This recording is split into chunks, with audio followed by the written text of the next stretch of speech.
Le collège Lucien Vadez propose de la 6e à la 3e un parcours complet en classe coopérative.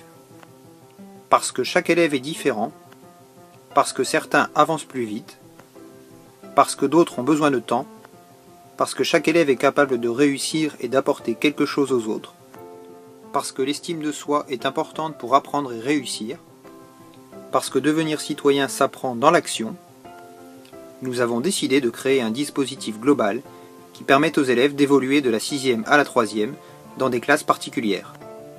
Ces classes portent le nom de classes coopératives.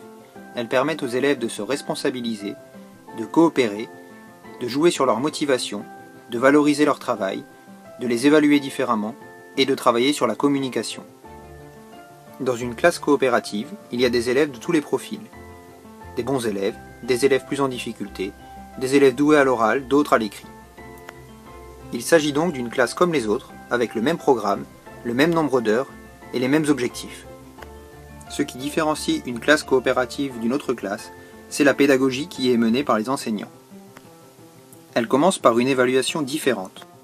Celle-ci se fait sans notes, avec des paliers de progrès à franchir en maths, en français et en histoire-géographie.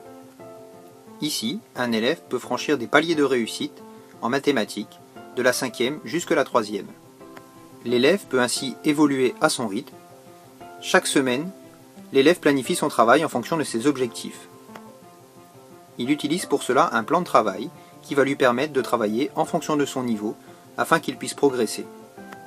L'organisation de la classe est différente. Des ressources sont à disposition des élèves pour qu'ils puissent travailler en fonction de leurs objectifs. Un coin lecture est également accessible dans la classe de français. Les élèves qui ont atteint des paliers deviennent des ressources pour la classe.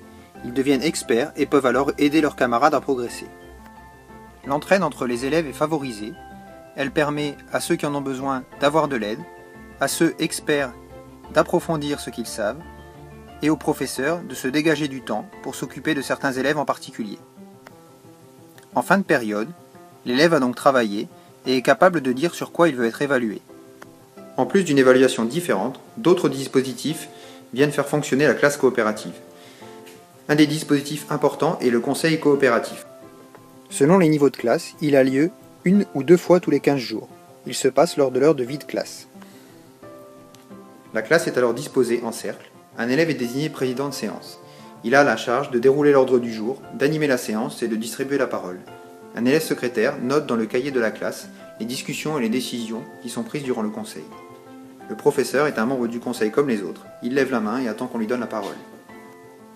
Un exemple d'ordre du jour d'un conseil coopératif peut être le suivant. L'ouverture du conseil coopératif par le président. Un moment de félicitation où chacun peut remercier et féliciter un camarade pour une action réalisée durant les 15 jours. L'évocation des problèmes, des conflits entre élèves, des problèmes dans différentes disciplines, des soucis de vie de classe. La distribution des métiers, qui sont des responsabilités que les élèves peuvent prendre dans la classe, comme effacer le tableau, distribuer les documents, accompagner à l'infirmerie. Et la gestion du bloc de la classe, dont nous reparlerons plus tard. Afin d'alimenter les discussions, une boîte à messages est disponible dans la classe, sur laquelle les élèves peuvent indiquer les éléments qu'ils souhaitent voir évoqués au conseil coopératif. Ce conseil coopératif est un dispositif capital.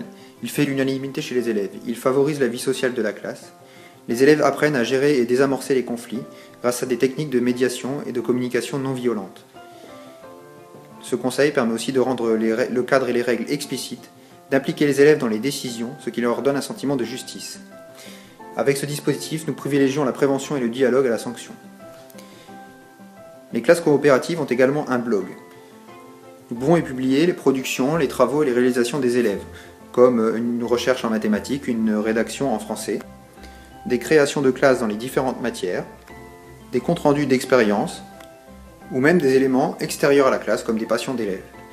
Ce blog permet d'échanger, puisque les commentaires sont ouverts, ils sont modérés en conseil coopératif, ce qui permet également de faire de l'éducation aux médias.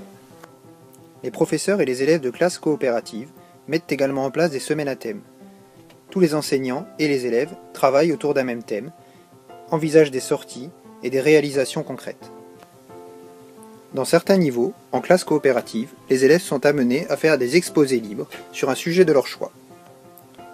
Le projet de classe coopérative est suivi par la cellule innovation de l'Académie de Lille, le CEPIA.